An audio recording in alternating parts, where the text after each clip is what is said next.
Good morning. This screen shouldn't be here. It's not that anymore. All right.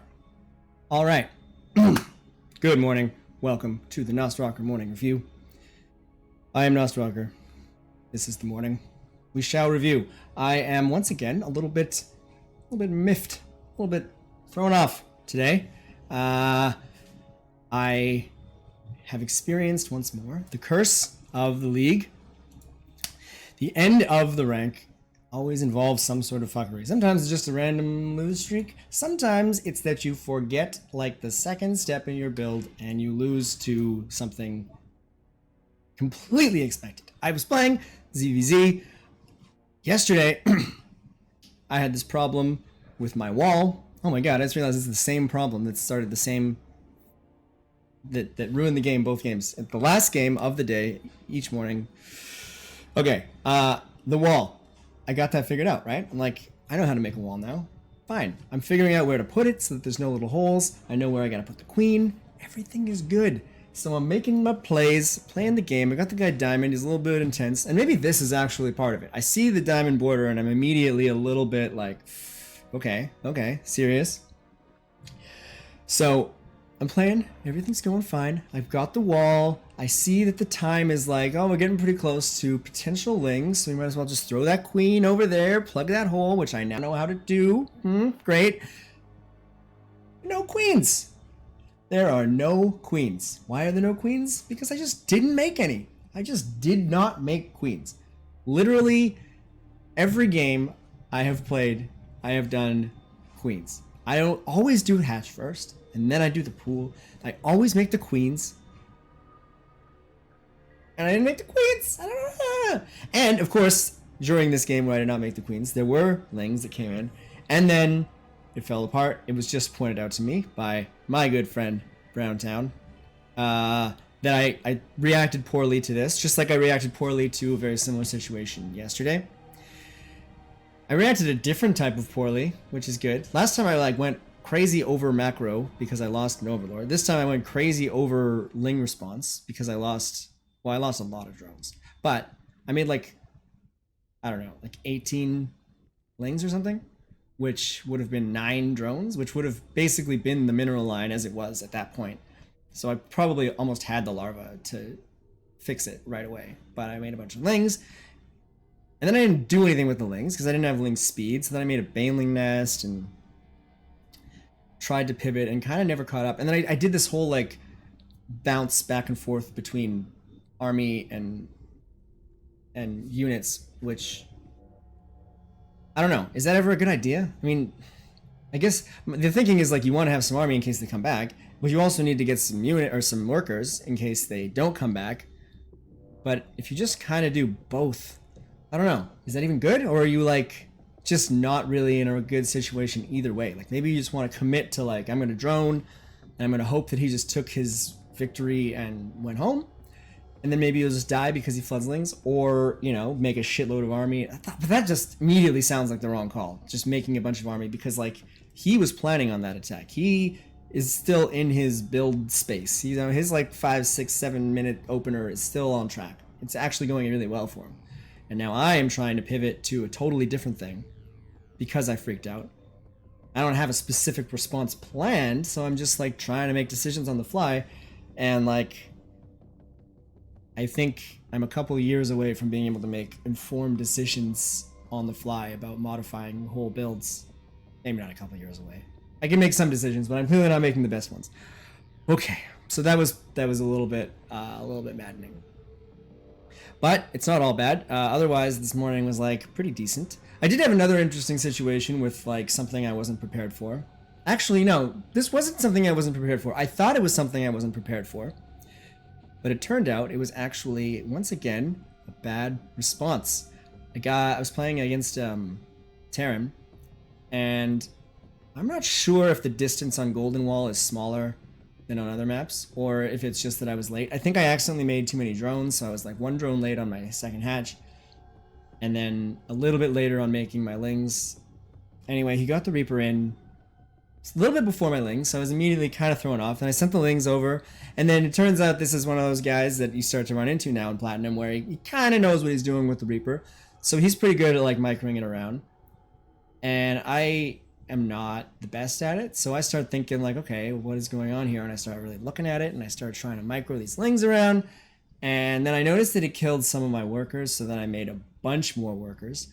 But the plan was, against Terran, as it usually is to send in those banelings at like 420. And you want to stop that at like 27 workers. So he killed like 1 or 2 workers. And then I made like 10 more. And then I tried to do the baneling thing anyway, but now it's all fucked because I don't have the lings and I have too many workers and I didn't move, like, I just have more money than I need to make the lings. I don't have the larva. The timing is all screwed up. So I end up trying to go for it anyway, but I go for it at like 5:30 or something when the whole landscape of the game is now completely changed. So I go in there and he's got a tank sitting at the top and he blows them all up before I get there. I think I maybe got like 1 supply depot and lost everything that I invested into it. And then, so I was going to say stuff that I didn't expect because I normally do this baneling thing, so Terran games end really quickly. So then he started doing like drops in my base and stuff and liberators, and I was thinking like, oh, I don't know what to do against this build, like I never face it and blah, blah, blah, blah. But it turned out the problem was just that I didn't do my build because I got distracted.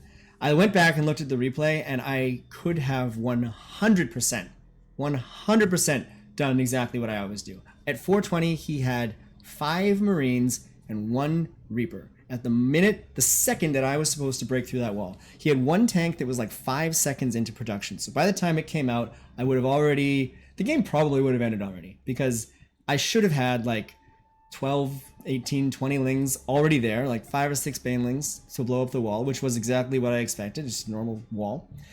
Yeah, would have been fine. But instead, I freaked out. Fuck, freaking out, man. I guess that's maybe going to be our lesson for the day is like, gotta chill. But that's hard because it's not just a matter of like, don't freak out.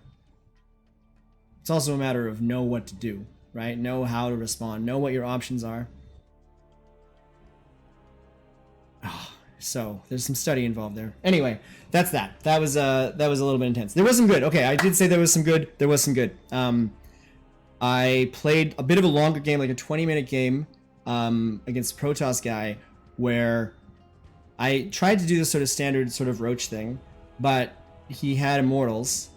And I scouted the immortals and I saw that, so I knew that the roaches weren't going to go forever, but I also knew that I had a bunch of roaches. So I still went in and I attacked when I was planning on attacking anyway with what I had.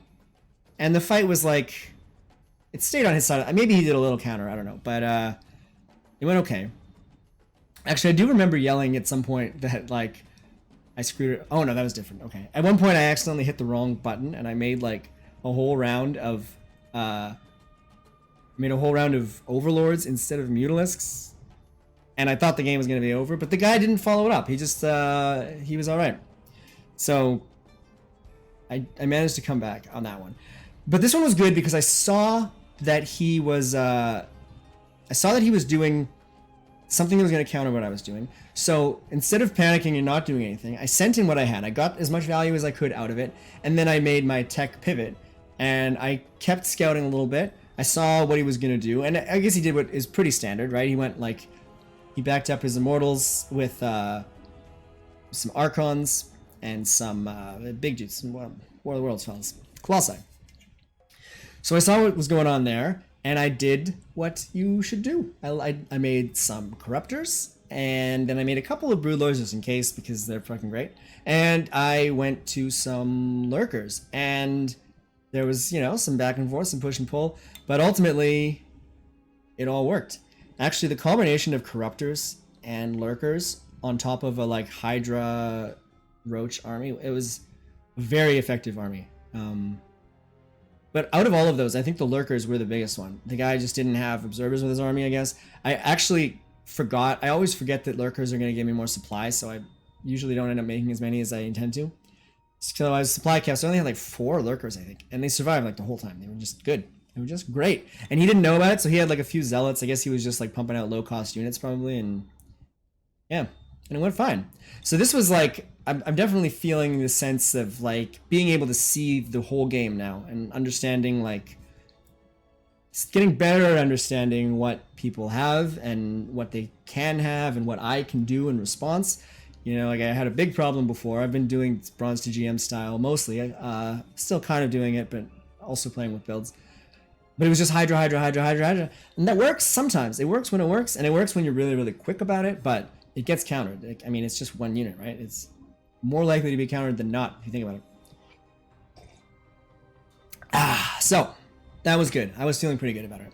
I'm actually overall feeling pretty good about today. I mean, definitely I made a big mistake in this game, but it was an opportunity to sort of see how that feels, see what you can try and do after. I'm definitely getting the lesson hammered into my head about not over-responding to things. So hopefully that will stick at some point. Yeah. So moving on a little bit. Did a little bit of teams yesterday. There was some cool stuff in one game of the teams. Teams are kind of fun. Like they're kind of like a playground. Like you just get to try stuff out and sort of see what happens. Because like everything is so different. The whole landscape is just weird, right? Because like maybe they're just gonna, you know, build up one dude and get him to send in like a million carriers or Bermudas. This has happened a lot actually. Or maybe they're gonna play like a standard game, or maybe they're just gonna fall apart. I don't know. Weird stuff happens. Anyway, this one was cool because it was like a massive comeback. At one point, I think I had like 20 workers and like 2 hatcheries. This is at like 12 or 13 minutes. Like they just decimated everything. And what they basically did was they had like a mutaball, a really big one early, that was just going around wrecking people. And then in the background, they were building like carriers and tempests and stuff. And so the game just kept going. I thought I was done. Like I remember I was saying in voice like, yeah, okay, I'm not. I think I said, look, I'm just watching the game now. I'm not here at all. But we survived a little bit, so I thought like, all right, I got a few drones, I got nothing, I need to build up, so I started droning up. I was running out of minerals, but I had a bit of a bank, so I made a ton of spore crawlers. And then we did this super fun thing. So they were like coming in, encroaching on us with their bases and their mutas and stuff. And then Browntown had this fantastic idea, just like crawl your spore crawlers, make them crawl. There's some joke there. Anyway, move the spore crawlers out. So I just started moving, like getting some queens and just creep, and spore crawler out. It was like probably like 20 spore crawlers. So we just made this like impenetrable air wall that we eventually, I mean, I think he died before we got to his base, but it was coming up on his expansions. And it was kind of a cool little like different sort of play, you know, like for myself, as I'm pretty new, there's a lot of stuff that I'm yet to learn. I sort of think, you know, you make some workers, you make some armies, you have your army fights, but this was a cool little like I don't know, like a more Terran style, like create your base and expand your sort of circle of influence. I guess we kind of do it with creep, but like we Zerg people, or like we're expanding our information. This is like expanding the infrastructure. I felt kind of Terran-y having this just like annoying wall that nothing can get through. It was very cool. And we ended up winning the game, which I would attribute to the fact that they had their cool idea and it didn't quite work, and they just didn't do anything else. So eventually we're just like, okay, anti-air, done, cool, that was it. So that was sweet. In terms of training, I've been working on this ZVZ opener a fair bit. I'm getting decent at it when I remember to make queens. Pretty hard making queens. Who makes queens, right? It's getting tighter for sure. It's interesting as it gets tight, you start to see like, I've noticed there is like, if nothing has happened, there is a larva for everything. I know I learned this from Neuro. He was finding himself getting supply blocked at like 44 or something, or 30s. I don't know. Whichever one this timing makes sense for. But there is a larva that will pop at 2 minutes and 32 seconds, which if you have been droning behind, maybe 2 lings if you want, whatever. Actually, I guess it doesn't make a difference because you just, as long as you're using your larva. 2 minutes and 32, you make an overload there, and it will pop before you run out of a supply and other things. I thought that was pretty cool. So I think I'm going to take this build and just like really continue to drill it and get it to the point where I know which larva is going where, hopefully up until like 7 minutes. That's like the build hits at like 7:15, so I think it would be fun to get like just a perfect opener just to see how it feels and like internalize it too, because it's a very valuable opener, I think. I mean, overall, I think it's pretty good because it's got all these like roaches and stuff. I'm using it against Protoss. It's okay unless they do immortals. But it's cool. It's fun to learn these specific builds and just see how tight things can be. Because when it's done, won't be a surprise to anyone who plays StarCraft, but when it's done properly, when you get to like 7.5 minutes, when you're ready to hit, you're at like a certain number of supply. You've used everything. Like, you don't have any more gas. You don't have any more minerals. Your army is exactly the size you want it to be. You have exactly the number of drones that you want. It's just, it's fucking great. Now, that rarely happens to me because I usually mess something up, especially supply. Supply is going to be an ongoing issue. I think largely because of the like exponential curve that it rides, the need rides that because you get more bases, which makes more larvae, which makes more supply. I came up with an idea today that I would try to do 1 overlord per base per inject. This kind of depends on me remembering to do all the injects, but I think that sort of idea would help scale it up. So it's like, I have 3 bases now, so every time I make an overlord, I'm going to make 3 overlords. And maybe this runs the risk of having me like oversupply, but I think that's more valuable than being undersupply right now, or undersupplied. So that's what we're gonna do. And one other thing, I was watching some ESL yesterday, and if you have not watched that, there was the dopest games. It was a series between Bly, Zerg, and Max Pax Protoss, and it was just it was super fun. So there's this mindset, right, that some people have. I used to. I think I've kind of gotten over it. That cheese and stuff is like, oh, you know, we're trying to play StarCraft. Oh, none of that cheese, please. That's not real.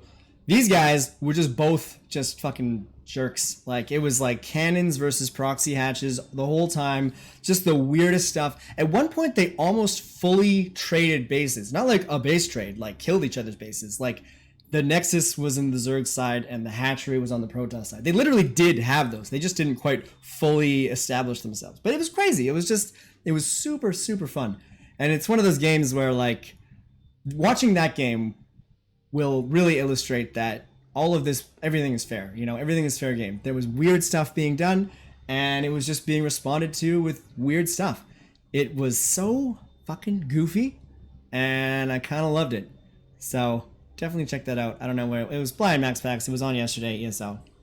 Super good. Yes. Okay.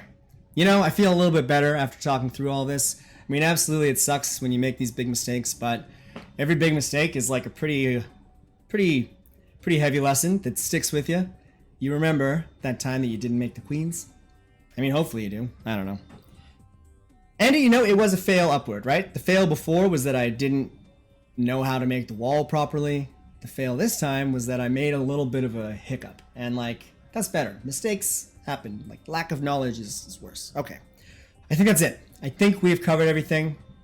Thank you very much for stopping by. I hope that you have a fantastic day. And, I need a sign-off line. I don't have one. Peace. Wait. Yeah, here we go.